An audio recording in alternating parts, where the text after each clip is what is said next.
শুধু সালাত আদায় করার মাধ্যমে মসজিদের দায়িত্ব শেষ হয় না। রাসূল সাল্লাল্লাহু আলাইহি সাল্লাম মসজিদকে ইসলামের অফিস হিসেবে ব্যবহার করেছেন। মারকাজুদ দাওয়া, মারকাজুল ইলম, জ্ঞানের কেন্দ্র, দাওয়াতের কেন্দ্র, এটা হচ্ছে মসজিদের দায়িত্ব।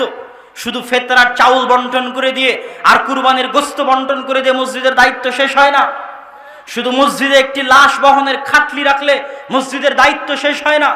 সমাজের সবচেয়ে গুরুত্বপূর্ণ সদস্য হচ্ছে মসজিদ। আপনি জানতে চান, পরীক্ষা করতে চান, করেন।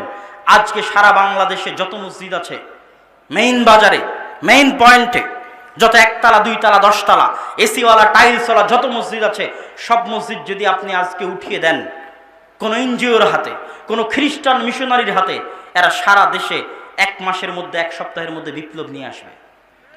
ওই জায়গাগুলো আপনি দখল করে আছেন কিন্তু অকেজো, অচল, অথর্ব অবস্থায়। এটা মসজিদের দায়িত্ব নয়। ওখানে জ্ঞান চর্চার ব্যবস্থা থাকতে হবে, লাইব্রেরি থাকতে হবে, কোরআন শিক্ষার ব্যবস্থা থাকতে হবে। মুসলমানদের সমাজের মার্কাজ এবং সেন্টার হবে মসজিদ। সবচেয়ে গুরুত্বপূর্ণ রোল এবং ভূমিকা পালন করবে সমাজে মসজিদ। এটাই ইসলামী মসজিদের থিওরি।